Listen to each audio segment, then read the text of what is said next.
Roxy Soxy. Good morning, Tam Tam. We did it for each other this time. We did it. We are loving on each other. If only we could do more of that in the world, right? No, all we need is love, sweet love. All we need is love, sweet love. I need someone to make love to me. That's what I need to do. So that I feel better about myself. No, that's not true. That is not true. No. How is your week? The kids are in school now, right? Oh, yes. Bray has gone back to school. She is back to school. Thank God. We've got the kid back in school. It was a little bit of an adjustment just to get back on the schedule. But wouldn't you know, yesterday, the day she goes back to school, I get my period. And this period is not like any other period cycle. Why? What is this period? What's is going, like, what is wrong with it? Oh my God, Tammin, this period cycle is fucking my shit up. Like What happened? I just feel like I am not in my body this time around. Like I feel like physically, I don't feel good. I'm so tired. Like I'm snappy, but more snappy than usual. Yeah, poor David. No, see? If he had to deal the old period, Roxy, I don't know what he has to deal with now. You know what it is? I'm going to tell you because I know so much about hormones. Girl. You just had a really intense month, whatever that is, either mentally, physically, emotionally, whatever it was this month. Maybe it was the stress about Bray going back to school, whatever. Maybe you ate differently. Maybe you drank too much alcohol. Maybe you had too much sugar. Like, for example, when I went to a health retreat a long time ago, I've always had issues with my cycle. And I went to the health retreat, and within that month that I got my period after I went to this health retreat, I had no symptoms. I had no pain. I had no emotional distress. I had no physical symptoms. So my body was completely in alignment. And that is what a period should be. It should be this gentle, lovely, natural detox in a way. And for you, something's been happening in this month, or you're pregnant. You know what is so funny? David and I actually talked about that yesterday. I was like, do you think? He's like, don't even say it. Or yeah, maybe you were pregnant and now you're not pregnant. So you never know. You never know. So this podcast is going to be interesting because you apparently don't know what you're talking about. So and neither do you. I don't either. Well, that is why also I thought about getting this next guest on because, you know, a lot has changed. As I've got, you know, I'm in my 30s. I don't know what you're in because you've never told me your age, but let's just assume that you're somewhere there. And things have changed definitely when it comes to, you know, LBG, like non-binary. I don't even know some of these terms that have being said. And so I was like, you know, transgender, I'm got two young girls and I want to expose and teach them and explain to them the right way when it comes to people who are of all different walks of life. And I don't know if I'm doing it correctly. I don't know if I'm saying the right things. I don't know if I'm being offensive without meaning to be. So I thought, well, why don't we have someone on this show who's non-binary? He's also an author. He's also a coach. He also teaches. They. Oh, sorry. See that I did it again. And see, I got confused. I'm so happy you talked about being offensive and then went into I was the offensive. he pronouns. And you know what? Like for me, like just then, like I didn't. That just came naturally. So that is the thing that has to. Hi, this is Jeffrey Marsh. I have to be.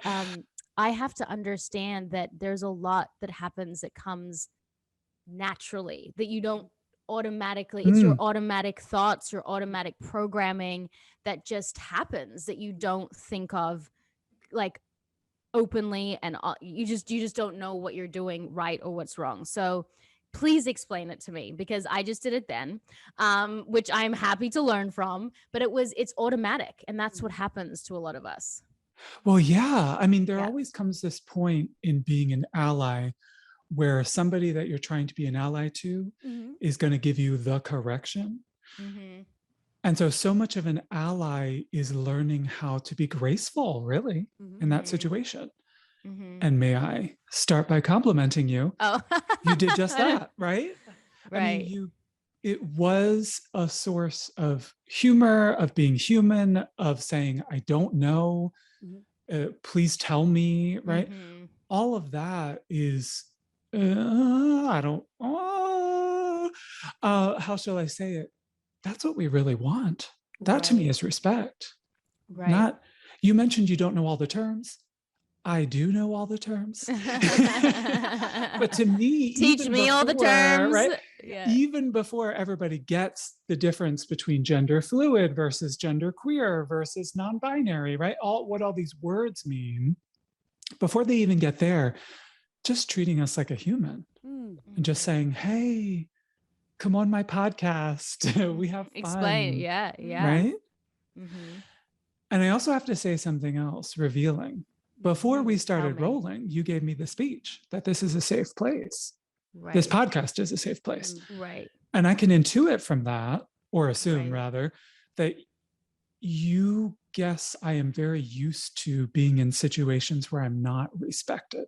Right. Situations that are not safe for people like me.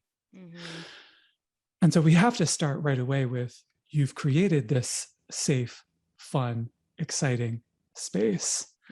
And you invited me into it. Thank you. We need people like you in not only our world, but also in our conversations.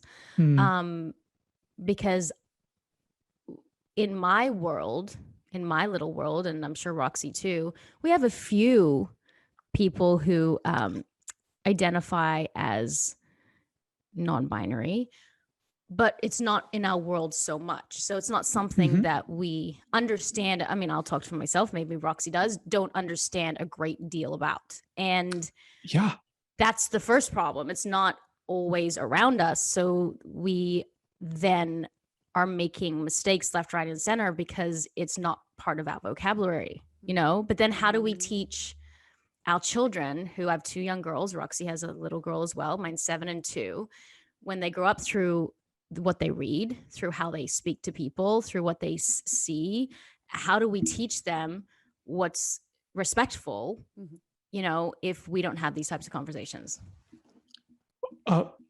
Yeah, I agree 100%. When parents DM me, email me, ask me, what am I going to teach my kid about gender? I always, and it's not meant to be sassy. I mean, it's meant to be honest. I always write back, just keep an eye on what you're not going to teach them. Kids these days know quite a lot already, but you know about the terms, and they've been on the internet, right? And they know all the stuff we've talked about already many times. But also kids intuit that. I'll give you an example, right? So a kid just last week came up to me and said, are you a boy or a girl? And I gave an age-appropriate answer. And I said, you know, I really haven't decided yet today. What do you think? You're right. And the kid just rolled with it, you know? Yeah. There's something about being young where you still have that innocence of seeing the best in people. And so I always just advise parents not to teach that out of the kids. And I know from listening to the 2 of you, you haven't done that. So you're light years ahead. I know now I have now like twice evaded giving you an exact answer by complimenting you. And, I'll take all the compliments. I need them sleep last night. But that's part of the major point. I mean, so many people like me have gone through being, people are afraid of us. A few years ago, people were like, what's that person? Why is that person in a dress in a shop? And sort of afraid of someone like me. And now we've transitioned over to people are afraid to say the wrong words around me. And like, either way, I'm isolated. You're afraid of me. I don't like being in that position, right? So what I love about what we've talked about so far is, you know, you can just be frank with each other. It's what I appreciate.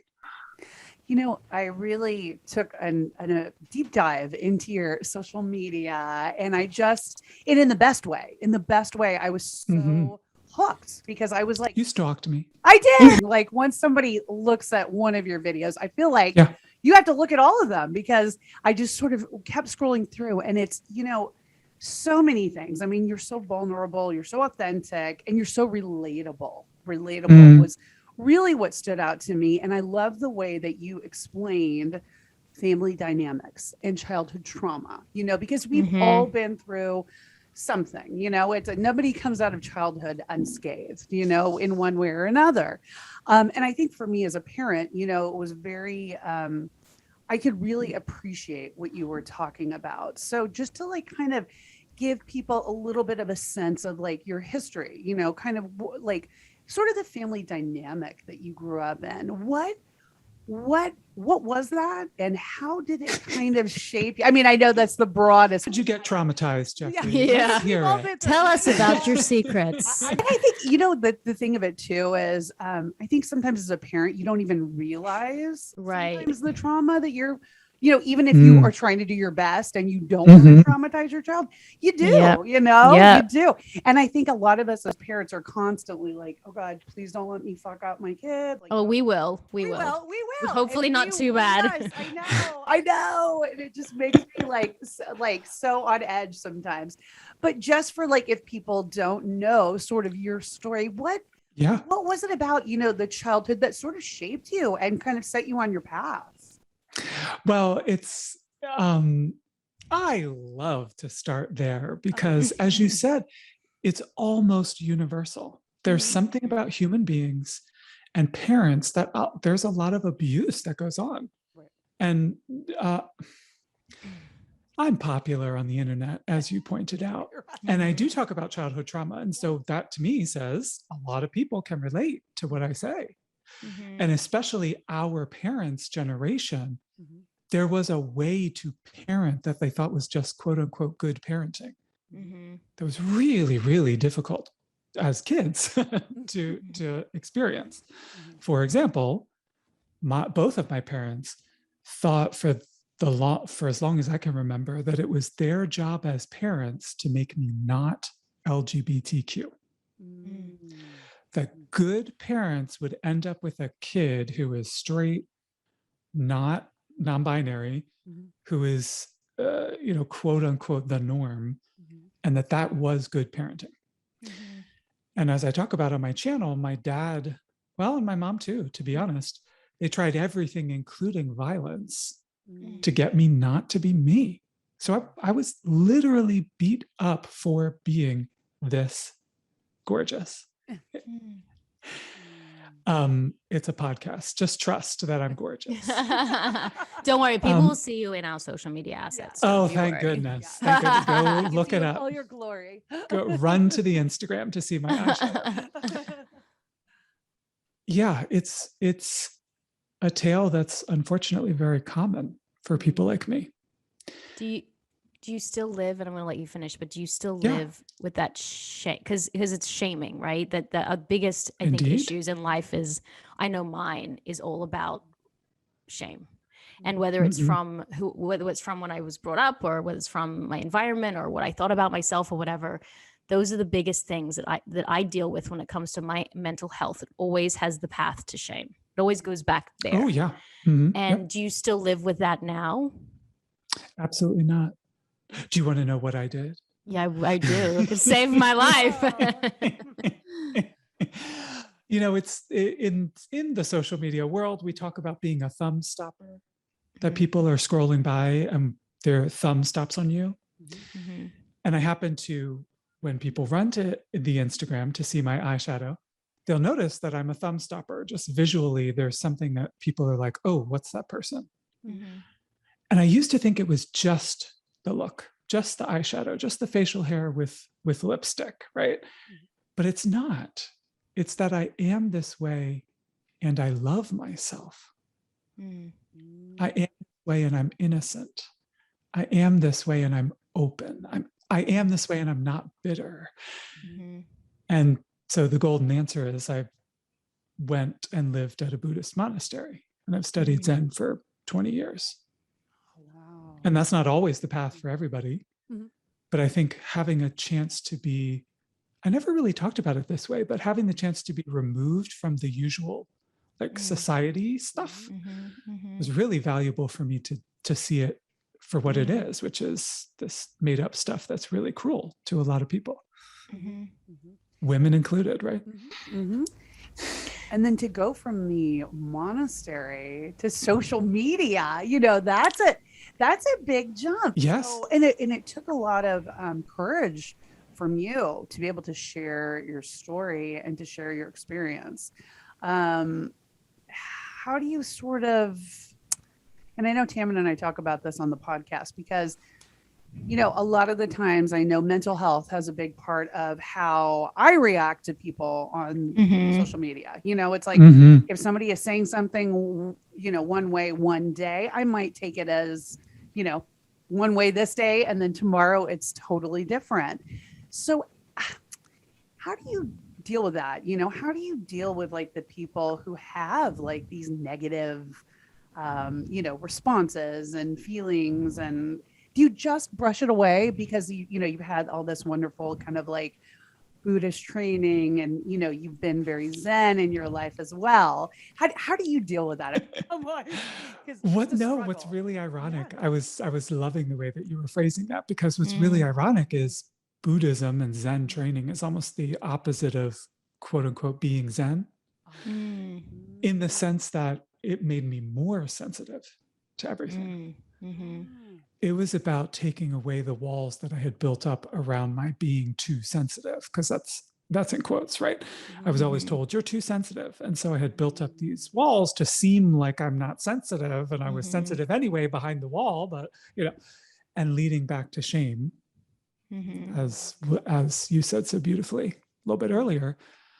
And to me, those comments still affect me. There's no way it can't.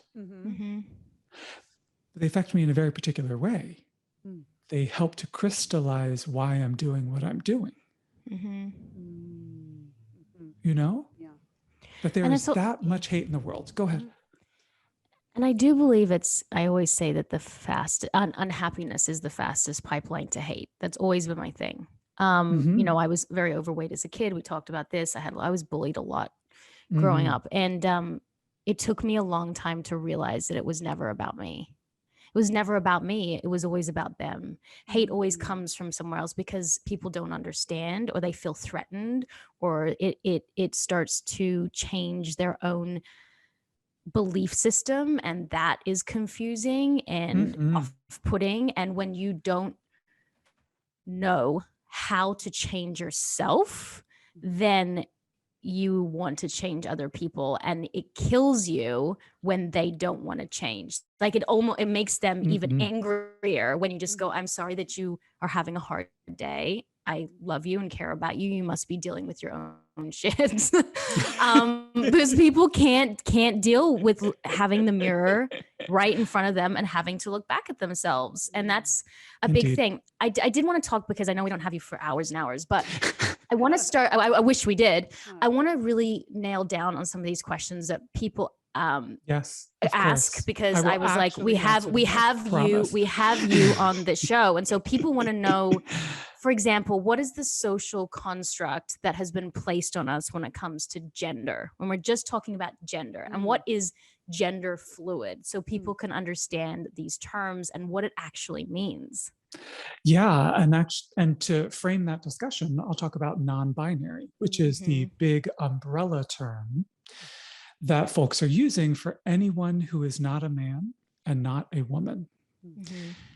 And when I say things like that, it's another one of those instances for a lot of people, like you were just talking about. It causes a lot of reactions in them. Right. And instead of going with the reaction, I always encourage people to look at a statement like that as an invitation. Conversation. A conversation, exactly. Questions even, Yeah. So when someone like me says the binary, we're referring to the two genders that most people are taught exist for human beings. And so someone like me is non-binary. We're outside of that system of man and woman. Most people listening to you all, I am sure, are already on board that the gender roles are almost total BS. who takes out the trash, who's good at math, who, right? Who should get paid more? Who takes care of the kids? Right. Who takes goes care and of the works? kids? Exactly Who wears right. pink? Exactly right. We are over all of that stuff. And that sort of leaves this nebulous place of people thinking, quote unquote, science proves that there are only two genders, right? Mm-hmm.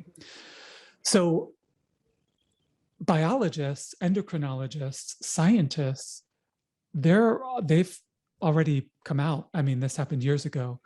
There have been numerous studies. 7.8 billion people on a planet together are not all going to fit in box 1 or box 2, even biologically, scientifically. So there are people, everything that you think of makes up quote unquote gender. From that side of it, your hormones, your chromosomes, your genitalia, your whether you have facial hair or not, right?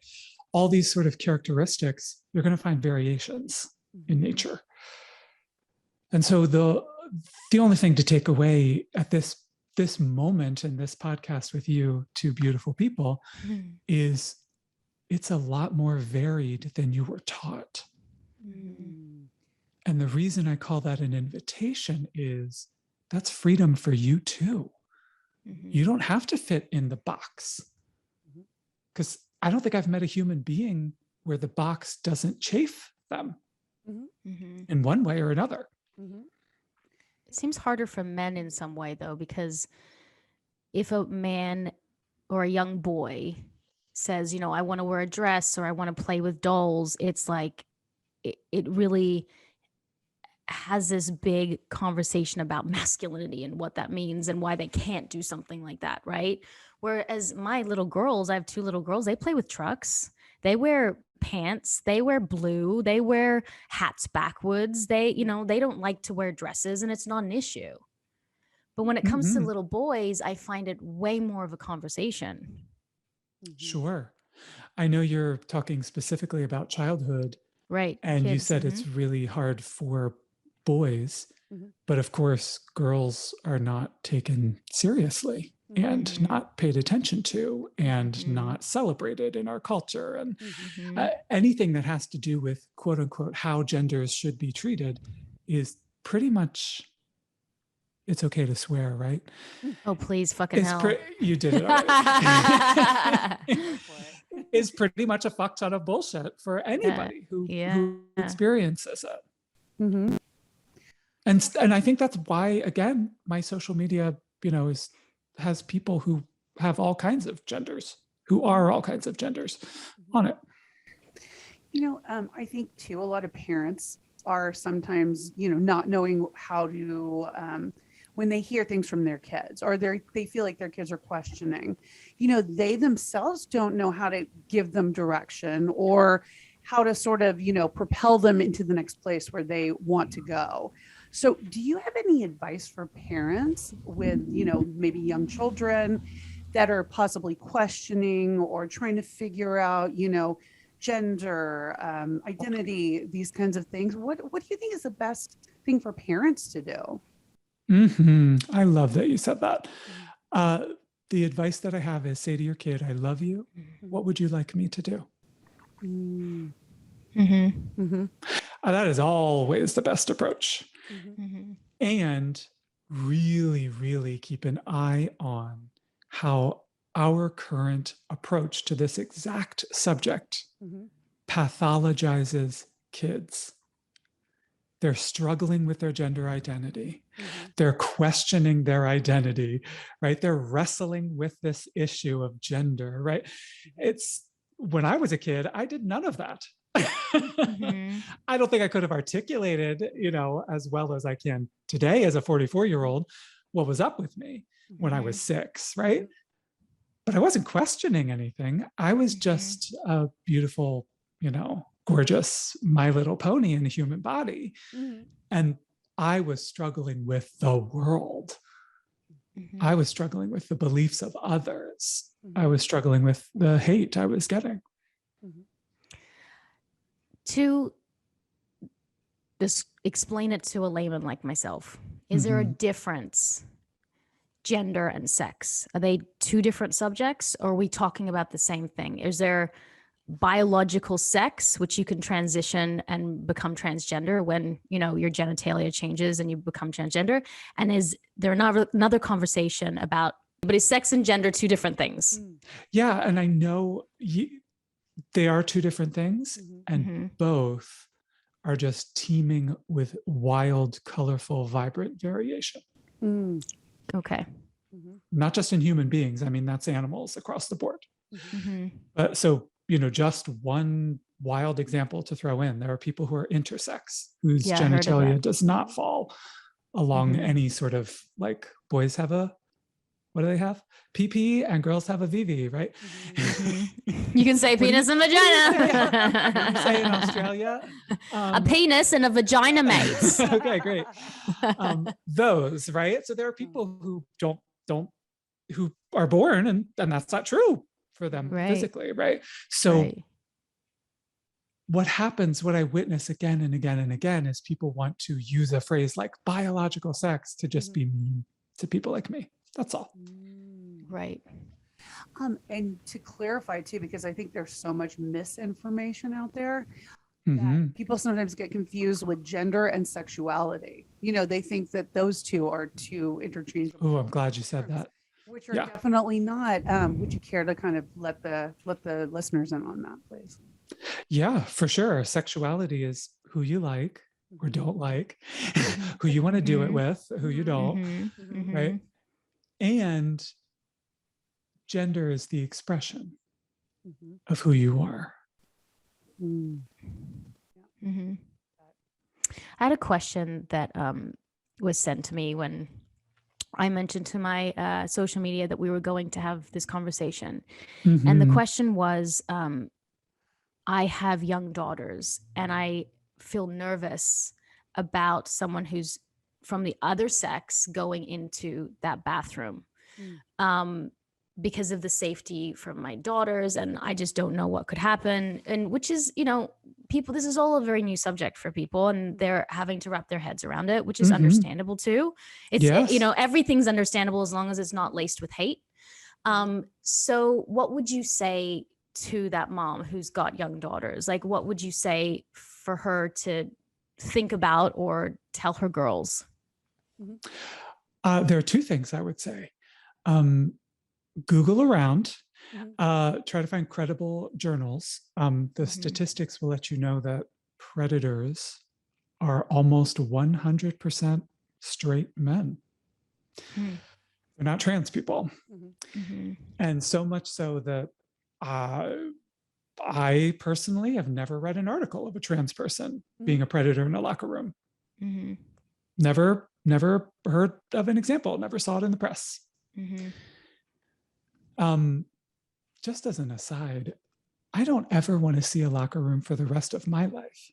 I don't know about you, but it's not like people like me are like, you better let us in there. Right. I'd rather stay home, but thank you. Yeah. That's the first thing I would say. And the second thing I would say is, if throughout human history, this is going in quotes, we need to save the women and children, have been used against marginalized people. It was part of the reason that in the States that there were separate bathrooms for Black and white people. That excuse was used against Black men in particular. And it was used against Jews before the Holocaust in the Weimar Republic. And prominent example, we need to save the children, was used against the women in Salem, that they were predatory toward children. So it gets really, really dicey when that is your sole reason to keep rights away from other people. And that's the spearhead of your accusation.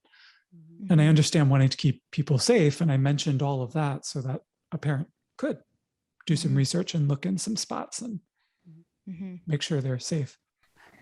I love that you pause and take breaks for your mental health, because I think that is something that's so important. We do that Tammin and I, we talk about that. We're trying to. We talk about it, but we don't take any breaks. Wait a minute. We're like, I'm struggling so bad today. We're like, okay, next show. Yeah, exactly. We're works in progress.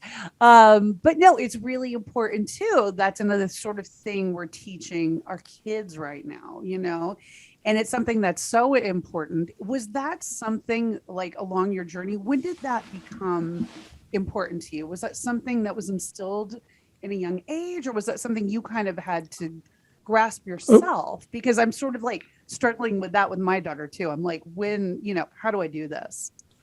I'll tell you how, and you're going to hate me. You're going to hate the answer. Because I do, I do one-on-one coaching with people, and a lot of the times it's a parent. Mm-hmm. And a parent usually comes to me if their kid's LGBTQ, but not necessarily. Mm-hmm. And they want me to coach their kid. Mm-hmm. And I always say, why don't you and I have a coaching session first? And we'll just get on and we'll talk about your kid. Mm-hmm.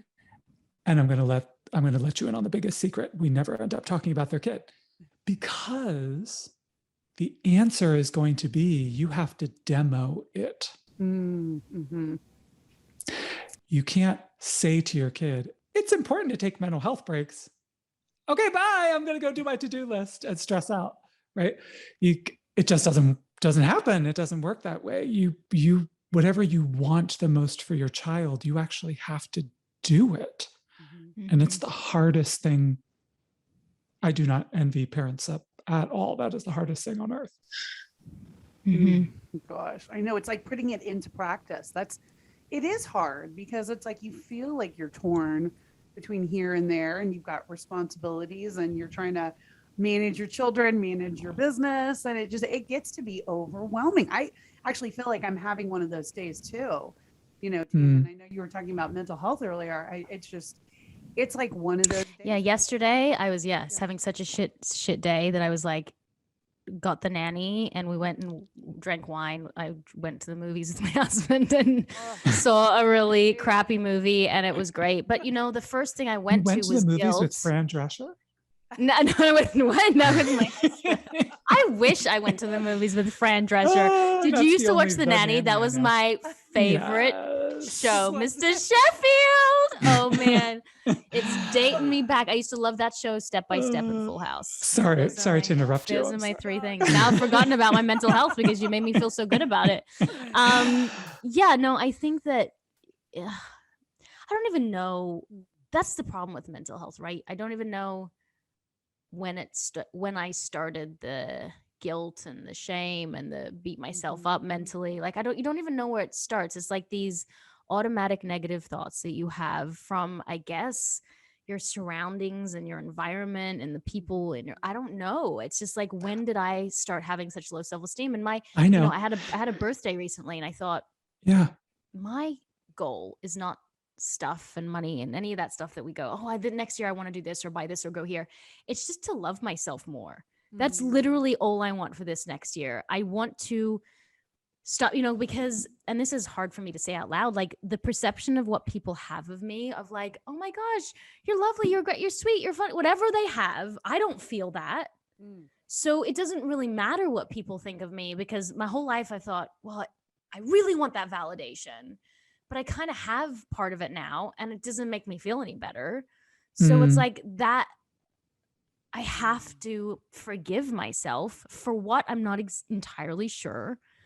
But forgive myself and to be kind to myself. I don't know what that looks like. And to love myself, because I don't know how I can possibly love the people in my life if I don't love myself. And I don't know. Sometimes I do. Sometimes I love myself, but not all the time. Definitely not all the time. And imagine me saying that to my husband. Hey, honey, I've been with you 15 years. I love you sometimes. Or my kids. Like, I couldn't even fathom that, even in their shitty moments, and even in their bullshit. And my husband was being a annoying whatever last night, and I still loved him. Might not like him, though. It might not like him, which I cannot like myself. That's okay. I should, if I fail, or if I... My husband does that too. It's terrible. If I screw up, but I mean, it's like that. It sounds such a buzzy word, like gotta love yourself, but it's hard. It really sometimes. is. The world will change if we all did. right? I mean, one would hope, right? I'll let you in on a tiny window because you already said it so beautifully and so eloquently. But supposedly by the time you're 7 or 8, your internal self-hate system is good to go. And in studies, it's called socialization. I mean, as in almost everybody goes through that process where you take the what they're telling me is wrong with me and you make that an internal thought.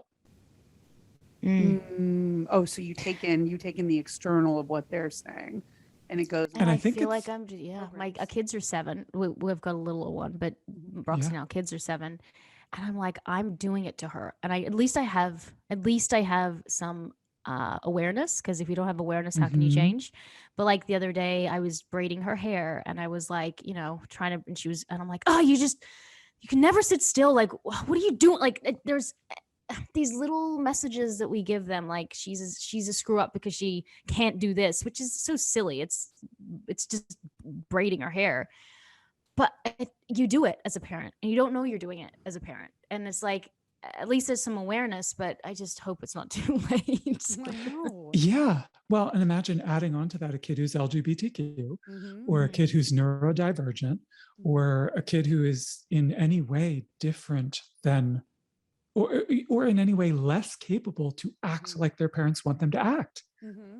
I tried for years not to be so femme, and it just my femme is too powerful. It just oozes out of every single pore that I have, right? And I felt for the longest time that it was my fault that I couldn't control it. Because that's what you were programmed, like from the beginning, sort of feeling and hearing. Not just programmed, life and death. I mean, I would lose my parents, my home, the food, right? You name it, the love, the acceptance, all of that would be gone if I couldn't just keep all that under control somehow. And I absolutely could not, which was honestly my saving grace. It's who you are. It's not a choice. It's not a choice. Can you imagine trying to not be who you are? I mean, that's no. He's like, yes. I'm right there with you. You definitely could, but like, you know what I'm saying? Like that is something that is so against like every fiber of your being, is like not being the person that you are. It's like always being, not only like untruthful, but it's like a show. You're just acting. I mean, it's not. Wow. And that's why, isn't it why suicide rates are so high? Because imagine growing up thinking something's wrong with you and then going back to shame. And then you have so much shame that you just can't take it anymore. And I think that the most important thing about this podcast is, if parents are listening, it's like acceptance and loving your child in every way is the only way for them to grow into amazing human beings. Because when you don't, then the opposite is possible. Right. And you never want to live with that, Yeah. Can I tell you one? Yeah, please do. I mean, there's an organization here called Glisten, and every year they do a school climate survey for LGBTQ kids. And so they do a survey of like, well, how many trans kids are there? How many kids identify as gender fluid nowadays, right? But they also do cultural questions. And the study that just came out found that a child having one adult in their life who affirms who they are cuts their suicide risk in half. But of course, that statistic tells you that a whole heck of a lot of kids have 0 adults in their life. Yeah. They don't know that unless they know that a whole lot have none. Absolutely. And we talk a lot, actually, just back to your point on the show, is talking about the helpers and the people that come into your life with a helping hand and to kind of help, guide you to the next place, or whatever that point that is in your life. Was there somebody like that for you? Was there somebody that kind of was your helper? Yes. I mean, in a trillion ways. There are what we call the transcestors, the ancestors, that have opened the door. One of them is Kate Bornstein, who wrote a book called On Men, Women, and the Rest of Us. That's the subtitle. The title is Gender Outlaw. What a great title. And it's a memoir about Kate's life. And the book came out in 1996. So folks think, and I was graduating high school, folks think that this is trendy and this is new, the whole non-binary thing, but we are ancient, actually. But even in the modern sense, people have been doing this movement for decades already. How is your relationship with your family now? I am estranged. I don't have a relationship with them. Which is probably the healthiest thing, which is the healthiest thing. Yes, for your indeed. life. It was not the easiest decision at the time, of course, because that's fraught. But once you get some space, I'll speak about myself. Once I got some space, it turned out to be the healthiest, most lovely decision for me possible. People got weirded out. Sorry, you want to ask another question? I'm just so excited to talk to you. No, Go. but are they trying to get back into your life? Are they wanting to understand and learn to be part of your space, to be in your space, or have they accepted it as well? Because I can't imagine being a mom. If my child murdered someone, I'd be like, I still love you, honey. I'd be like sitting there, she's innocent. Like, I don't know if my child could do anything. And for me to not want to learn or you spoke earlier. Do you know the LGBTQ phrase to read someone? I don't mean to read you, but you spoke earlier about always going back to shame. Oh, yeah. I'm not estranged from my mom because she's a bad person. Right. I didn't make that decision because she was wrong. She did something wrong, right? It just was the decision because it was healthy. Yeah. And I know that even could still be heartbreaking for a parent. You asked me directly, are they trying to get in contact with you? Yeah. I don't know. Yeah, right. They're blocked. Right. It was the boundary I set up and I stuck to it. Right. And I even asked my partner to do the same. Yeah. Because often in these situations, they'll try to use a third person, right, to get in there.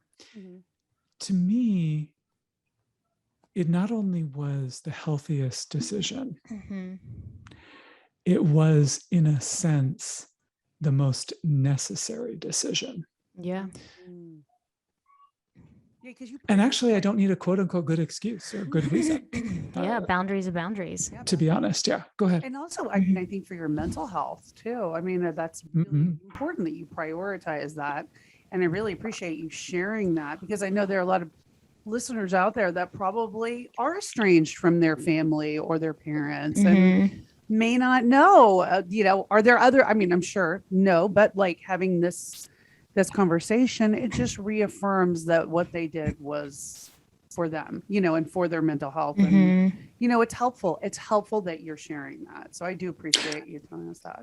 Of course. Yeah. And actually for the healing of the planet, not to be too poetic or grandiose, but there was a ton that I could do spiritually when that dynamic was off the table.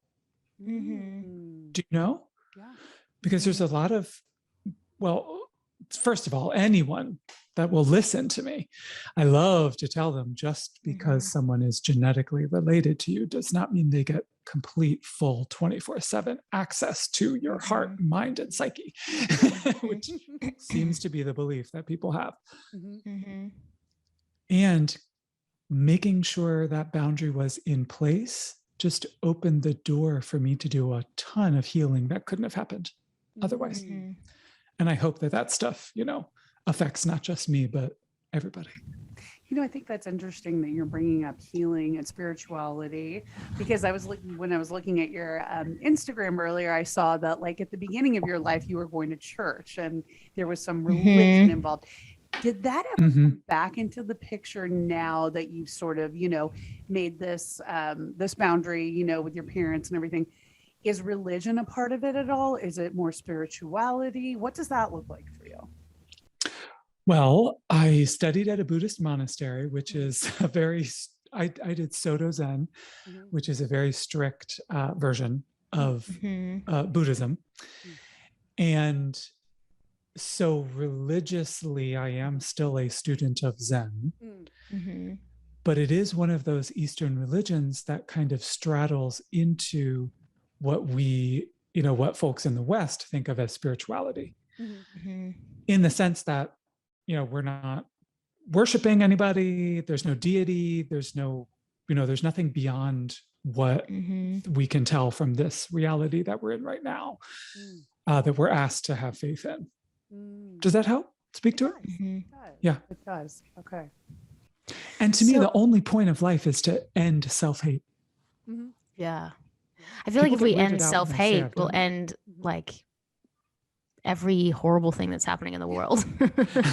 Right? Like, if we all just loved ourselves, I don't think we'd be fighting at all. Yes. No killing. There'd be no war. There'd be no more, like there would be nothing. There would just be acceptance, because if we accept ourselves, we can accept other people, and accept their choices too. I think that's a big one. I think that especially what's going on right now with COVID and vaccinations, it's like, we like to be on one side and fight against other people's choices, and you don't know what people are going through. You don't know anything about what they're dealing with. So I don't know. I think compassion is the number one thing, but again, compassion with yourself is like the first step, Can I give you an example?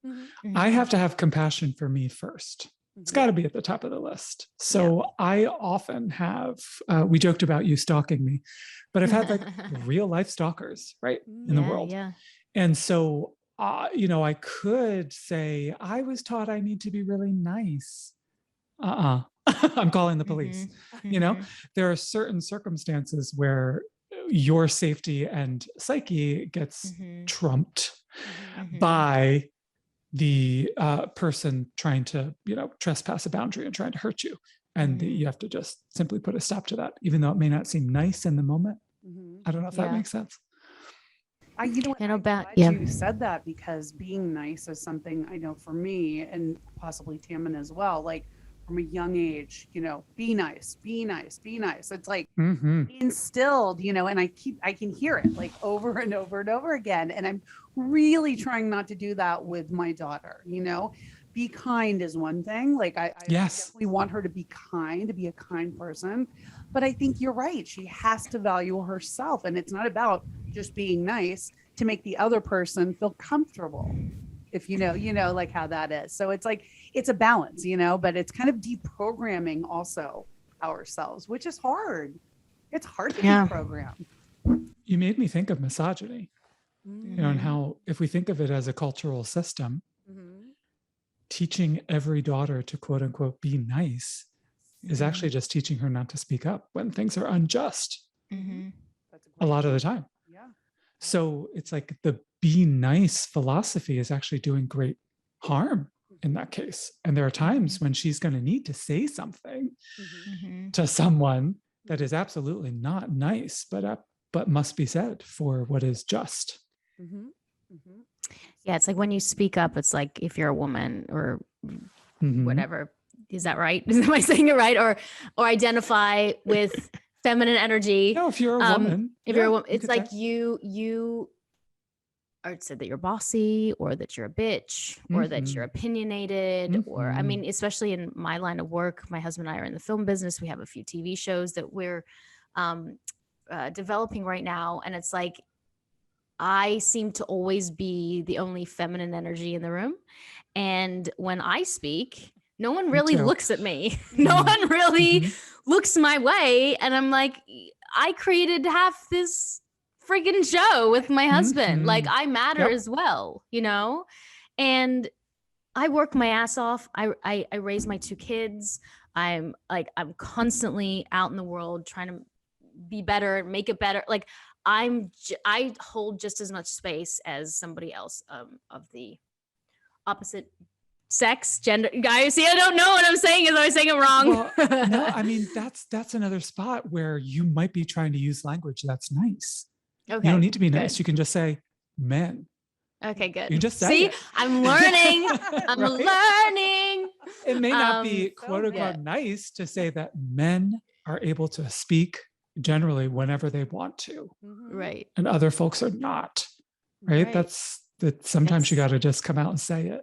That's how it feels. And hopefully I have two very opinionated young girls in my life who I hope that the next generation, the generation after that, they feel like they are being heard, just like I feel like for you, the next generation of non-binary, transgender, they feel like they're also being heard. I hope we get to that point where we don't have to have as many of these conversations because people just get it.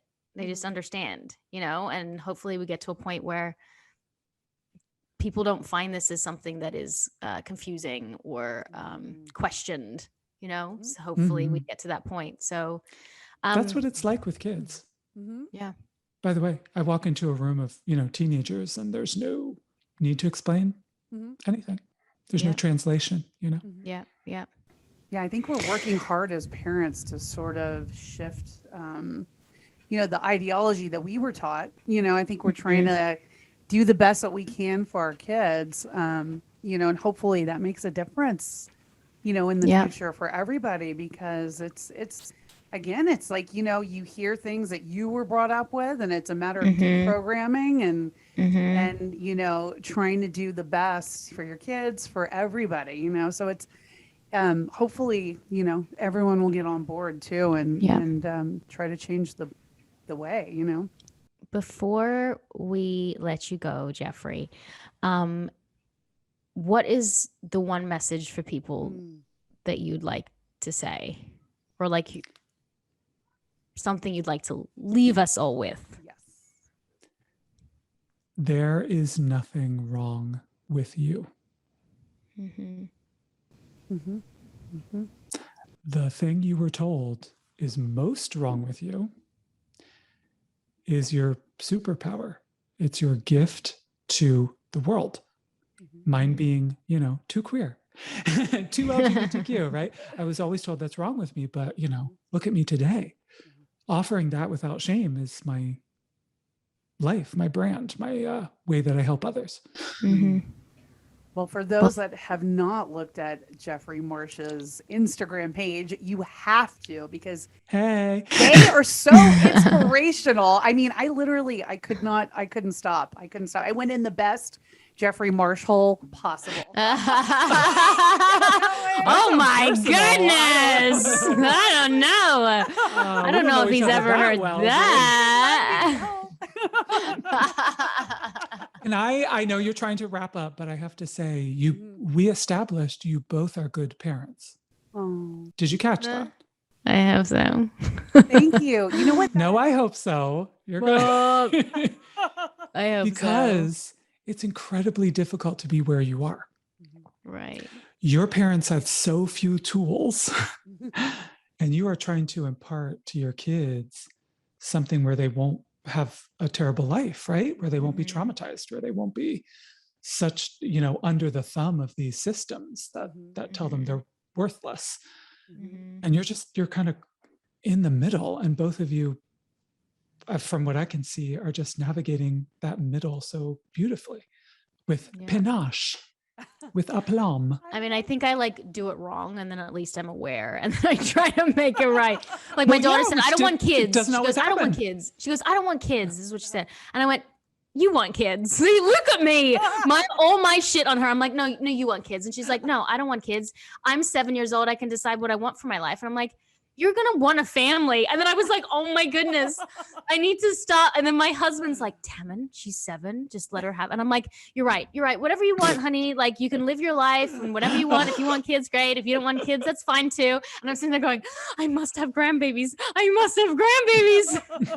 And then I was thinking, well, at least I know that's horrible. And then I'm thinking, you know what? It's fine. She doesn't have to have kids. It's fine. I'm like, at least I have another one. She'll have kids.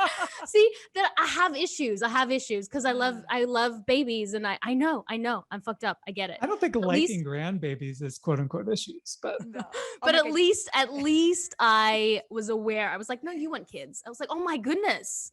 I just put all my shit onto her. But no, you're doing the right thing because you heard it.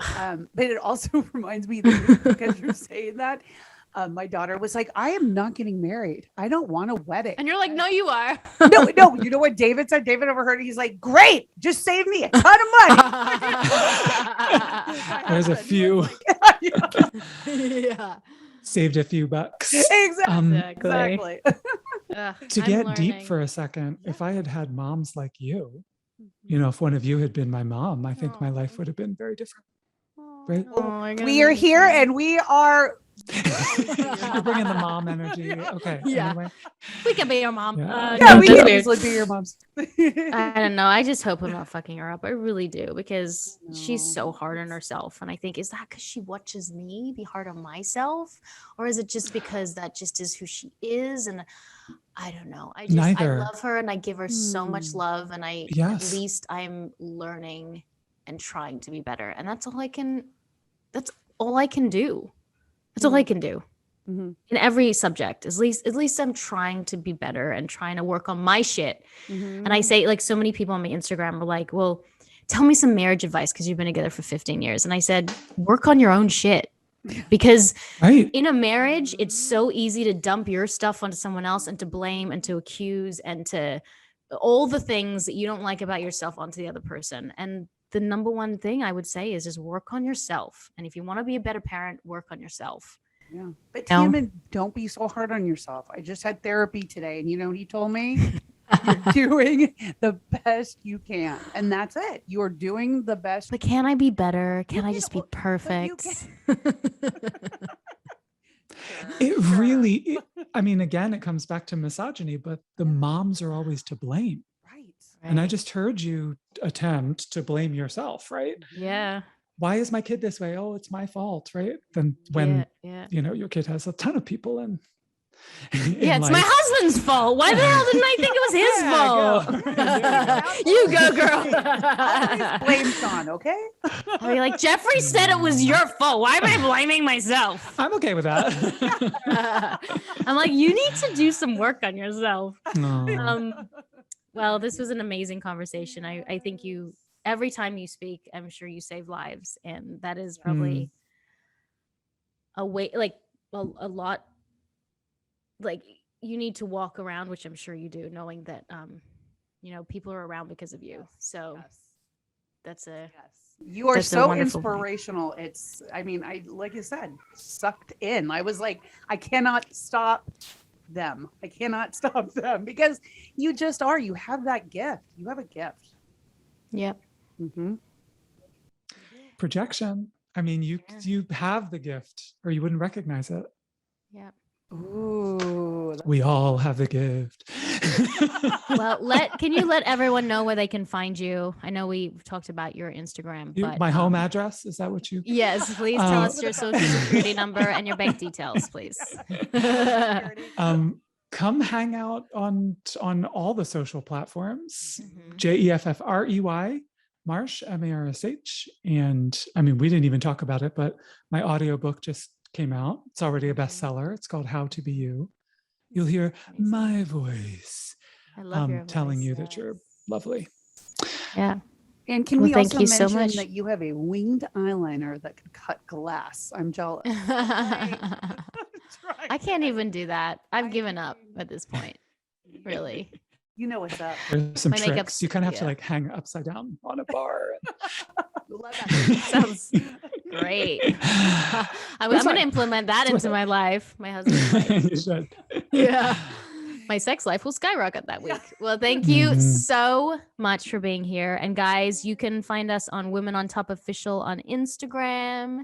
And Women on Top Podcast on Facebook, and our Clubhouse group, Women on Top. And don't forget to rate, subscribe, and comment wherever you get your podcasts. Yes. And I am Tammin Sursock. And I am Roxy Manning. And we are Women on